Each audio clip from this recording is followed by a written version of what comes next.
Teacher Ayush भाई and आज की वीडियो में हम लोग पढ़ने वाले तुम्हारे क्लास 11 के आरओ बुक का सबसे पहला कविता जो कि है तुम लोगों के कबीर दास जी के पद। ये जो कविता है ना ट्रस्ट में बहुत ज्यादा इजी है, बस ध्यान से वीडियो को देखो एंड पूरा जो कविता है वो क्रिस्टल क्लियर होगा। लास्ट में इंपॉर्टेंट क्वेश्चंस भी देने वाला हूँ, इसलिए वीडियो के एंड तक जरूर देखना। और हाँ यार, अपना अटेंडेंस कमेंट एरिया में जरूर देना कि हम लोग वापस आ चुके हैं, प्यारा सा कमेंट छोड़ना।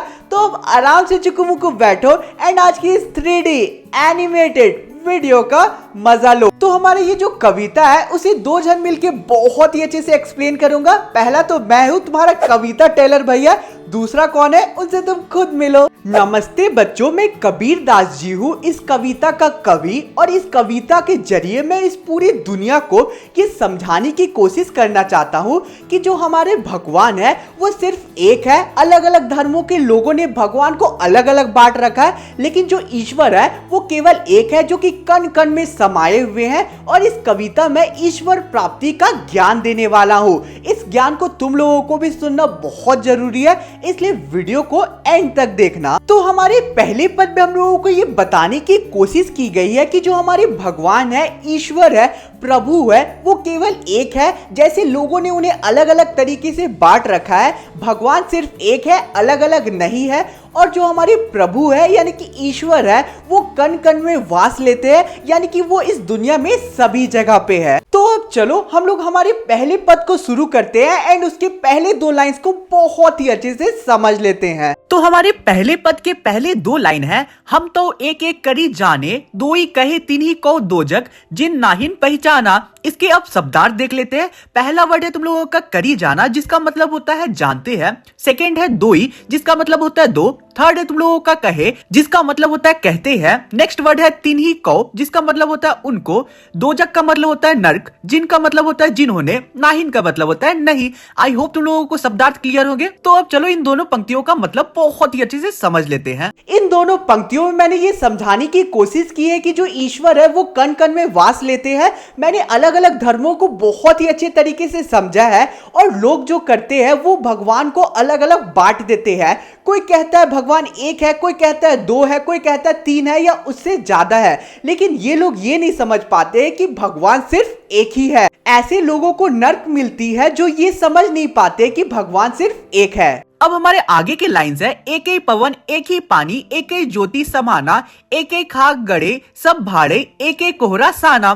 पवन का मतलब होता है हवा, ज्योति का मतलब होता है प्रकाश, समाना का मतलब होता है समाया है, खाक का मतलब होता है मिट्टी, गड़े का मतलब होता है बनी है, भाड़े का मतलब होता है तुम लोगों का बर्तन, कोहरा का मतलब होता है कुम्हार। कुम्हार कौन होता है? ऐसे लोग, ऐसा व्यक्ति जो मिट्टी की हेल्प से तुम्हारा बर्तन बनाता है, उसे कोहारा बोलते हैं या कुम्हार बोलते हैं। साना का मतलब होता है मिलाकर। आई होप शब्दार्थ क्लियर होगा। तो अब चलो इन दोनों लाइंस का मतलब बहुत ही अच्छे से समझ लेते हैं। तो हमारे इन दो लाइंस में हम लोगों को समझाने की कोशिश की गई है कि जो हवा, पानी और रोशनी है वो सारे एक है, अर्थात ये सारे भगवान के ही अलग अलग रूप है। जैसे एक कुम्भकार अलग अलग मिट्टी के प्रयोग से अलग अलग तरह के बर्तनों का निर्माण करता है, वैसे ही भगवान ने भी हम मनुष्य को अलग अलग रंग, रूप और आकार दिया है। अब हमारे आगे के दो लाइन है, जैसे बाढ़ी काष्ठ की कटई अग्नि, ना कटे कोई सब घटी, अंतरी तो ही व्यापार धरे स्वरूपे सोई। अब इसके शब्दार्थ देख लेते हैं। बाढ़ी का मतलब होता है बढ़ी यानी कि कारपेंटर, काष्ठ का मतलब होता है लकड़ी, काटाई का मतलब होता है काटना, अग्नि मतलब आग, घटी मतलब संसार, अंतरी मतलब अंदर, धरई मतलब धारण, स्वरूपे मतलब अपना रूप, सोई मतलब वही। जैसे एक बढ़ी यानी कि एक कारपेंटर लकड़ी को दो टुकड़ों में आराम से काट कर अलग कर देता है, लेकिन वही लकड़ी से उत्पन्न हुई जो अग्नि है उसे नहीं काट सकता है। दुनिया को कोई आदमी अग्नि को काट नहीं सकता है। वैसे ही हमारा जो शरीर है जब एक टाइम पे बेजान हो जाता है यानी कि मरने वाला होता है एंड मर जाता है, तब हमारी जो अंदर की आत्मा है वो तब भी जिंदा रहती है एंड हमारे शरीर से उस आत्मा को अलग नहीं किया जा सकता है, क्योंकि उस आत्मा में भगवान का वास होता है। सीधे साधे मतलब में ये समझ जाओ कि हम सभी के अंदर ईश्वर समाये हुए हैं, इसलिए हमारी जो आत्मा है वो कभी नहीं मरती है। अब हमारे पहले पद के आखिरी दो लाइन है, माया देखी ना जगत लुभाना, काहे रे नर गरबाना, निर्भय भाया कछु नहीं भ्यापे, कहे कबीर दीवाना। अब चलो शब्दार्थ देख लेते हैं। लेते हैं। माया का मतलब होता है धन दौलत, जगत मतलब संसार, लुभाना मतलब लालच, काहे मतलब किस लिए, नर मतलब मनुष्य, गर्बाना मतलब गर्व, निर्भय मतलब निडर, भया मतलब हो जाता है, व्यापय मतलब व्याप। तो चलो अब इन दोनों लाइंस का मतलब बहुत ही अच्छे से समझ लेते हैं। इन दोनों पंक्तियों में मैंने ये बताया है कि मनुष्य यानी कि इंसान तो माया मोह जैसे कि धन दौलत के पीछे पड़ा हुआ रहता है, और धन दौलत उनके पास आता है तो वो बहुत ही ज्यादा घमंड करने लगते हैं। लेकिन मैं ऐसा नहीं हूं, क्योंकि ना ही मुझे कुछ पाने की चाह है ना कुछ खोने का डर है, क्योंकि मैं समझ चुका हूं कि ये जो पूरा संसार है उसमें भगवान कण कण में वास लेते हैं और ये सारी चीजें माया मोह है। अब हम लोग स्टार्ट करेंगे हमारे दूसरे पद को, जिसमें हम लोगों को साधु संतों के बारे में बताया गया है और ये बताया गया है कि ईश्वर की प्राप्ति का सही मार्ग क्या है। अब हमारे दूसरे पद के पहले दो लाइन है, संतो देखत जग बौराना, साच कहो तो मारन धावे, झूठे जग पतियाना। तो अब इसके शब्दार्थ देख लेते हैं। जग का मतलब होता है संसार, बौराना का मतलब होता है पागल, साच का मतलब सच, धावे का मतलब दौड़ते हैं, पतियाना का मतलब होता है विश्वास। तो अब चलो इन दोनों लाइंस के मतलब को भी बहुत ही अच्छे से समझ लेते हैं। ये पूरी दुनिया साधु संतों के पीछे पागल हो चुकी है। अगर ये साधु संत सच्चाई बोलते हैं तो लोग इन्हें मारने उठ जाते हैं, और अगर झूठ झूठ अच्छी अच्छी बातें इन्हें बोलते हैं तो लोग इन्हें अच्छे से पूछते हैं। अब हमारे आगे के दो लाइन्स है, नेमी देखा धर्मी देखा, प्रात करे असाना, आतम मारी पखा नहीं पूजय, उनमें कुछ नहीं ज्ञाना। अब हम लोग शब्दार्थ देख लेते हैं। नेमी का मतलब होता है नियम को पालन करने वाला, धर्मी का मतलब होता है धर्म को पालन करने वाला, प्रात मतलब सुबह, असाना मतलब स्नान करना, आतम मतलब आत्मा को, मारी मतलब मारकर, पखानही मतलब पत्थर, कुछ मतलब कुछ, और ज्ञाना मतलब ज्ञान। आई होप क्लियर होगा शब्दार्थ। तो अब चलो इन दोनों लाइंस का मतलब बहुत ही अच्छे से समझ लेते हैं। इन लाइंस में हम लोगों को कवि बोलते हैं कि मैंने बहुत सारे ऐसे धार्मिक लोग देखे हैं जो डेली सुबह उठकर अच्छे से नहा धोकर पूजा में लग जाते हैं और लंबे टाइम तक पूजा करते हैं, लेकिन मेरी नजर में तो ये लोग अज्ञानी है, क्योंकि ये लोग अपने अंदर के दिल की आवाज को दबा देते हैं, या कह सकते हो कि अंदर की आत्मा की आवाज को दबा कर रखते हैं। वो आत्मा को छोड़कर एक पत्थर की पूजा करते हैं। कवि आगे बोलते हैं कि हमारे अंदर ही भगवान का वास होता है और ये लोग अंदर की आवाज को ही दबा देते हैं, यानी कि भगवान की आवाज को दबा कर रखते हैं। अब हमारे आगे के लाइन से, बहुतक देखा पीर औलिया, पढ़े किताब कुराना, कई मुरीद तदबीर बतावे, उनमें उहे जो ज्ञाना। अब शब्दार्थ देख लेते हैं। बहुतक का मतलब होता है बहुत से, पीर औलिया का मतलब होता है धर्म गुरु संत। नेक्स्ट वर्ड है कुराना। कुराना मुस्लिम्स के धार्मिक बुक को बोला गया। मुरीद का मतलब होता है शिष्य, तदबीर का मतलब होता है उपाय, बतावे का मतलब होता है बताते हैं, उहे का मतलब होता है जितना, ज्ञाना का मतलब ज्ञान। मैंने बहुत सारे ऐसे विद्वान को देखा है जो कुरान जैसी धार्मिक चीजों को पढ़ते हैं और अपने शिष्यों को प्रभु प्राप्ति का मार्ग बताते हैं, लेकिन इन लोगों को खुद में ही कुछ नहीं आता है। अब हमारे आगे के लाइन से, आसान मारी डिम्ब धरी बैठे, मन में बहुत गुमाना, पीपर पाथर पूजन लागे, तीरथ गर्व बुलाना। अब चलो शब्दार्थ देख लेते हैं। मारी मतलब लगाकर, डिम्ब धरी मतलब दिखावा करना, गुमाना मतलब घमंड, पीपर मतलब पीपल, पाथर मतलब पत्थर, तीरथ मतलब तीर्थ यात्रा। मैंने इन दो पंक्तियों में ये बोला है कि बहुत सारे साधु संत समाधि लेकर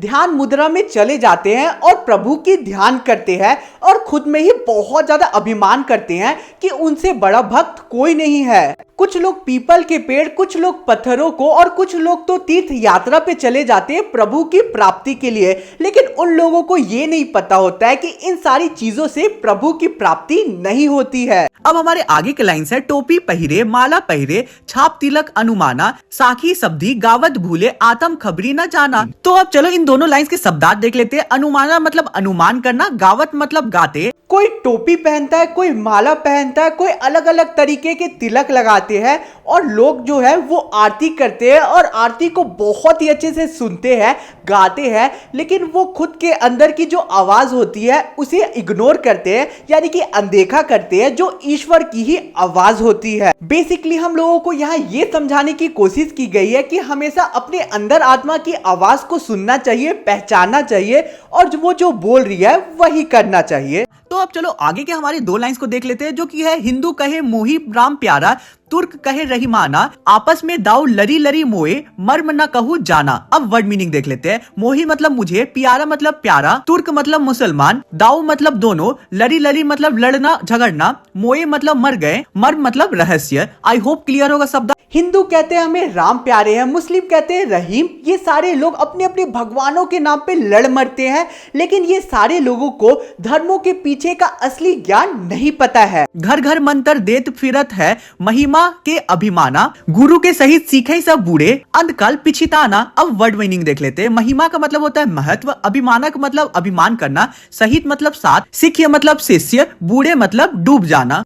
कुछ लोग करते क्या है कि अलग अलग घरों पे जाकर ज्ञान देते हैं, उपदेश देते हैं, और ये अपने आप को बहुत बड़ा ज्ञानी समझते हैं और अभिमान करते हैं खुद में ही। लेकिन ये लोग खुद में ही माया मोह से लुप्त रहते हैं। जिस तरह गुरु उसी तरह शिष्य भी अपने पूरे जीवन को झूठ में बिता देता है और आखिरी समय आने पे पछताता है बहुत ज्यादा। तो अब चलो हम लोग आखिरी के 2 लाइन देख लेते हैं हमारे पूरे कविता का, जो कि है कहे कबीर सुनो तो संतो, ई सब भ्रम भुलाना, केतिक कहो कहा नहीं माने, सहजे सहज समाना। अब शब्दार्थ देख लेते हैं। ई मतलब यह, केतिक मतलब कितना, कहो मतलब कहा, सहजे मतलब सहज, समाना मतलब समाया है। तो अब चलो इन दोनों पंक्तियों का बहुत ही अच्छे से मतलब जान लेते हैं।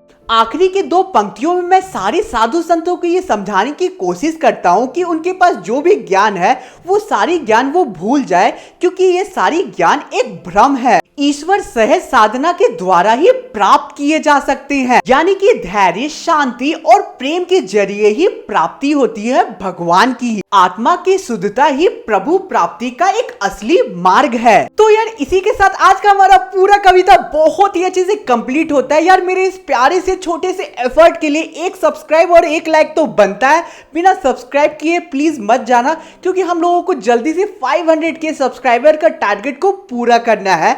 अब तुम्हारी स्क्रीन पे इंपॉर्टेंट क्वेश्चन दिख रहे हैं। ये जो क्वेश्चन है एग्जाम के प्रोस्पेक्टिव से इंपॉर्टेंट हो सकता है। आंसर चाहिए होता है टेलीग्राम ग्रुप ज्वाइन कर लेना, लिंक डिस्क्रिप्शन में मिल जाएगा। साथ ही में इंस्टा पे भी मुझे फॉलो कर सकते हो, वहां तुम लोग मुझसे पर्सनली टच में आ सकते हो। तो अब चलो मिलते हैं किसी और वीडियो में। Thanks for watching the video.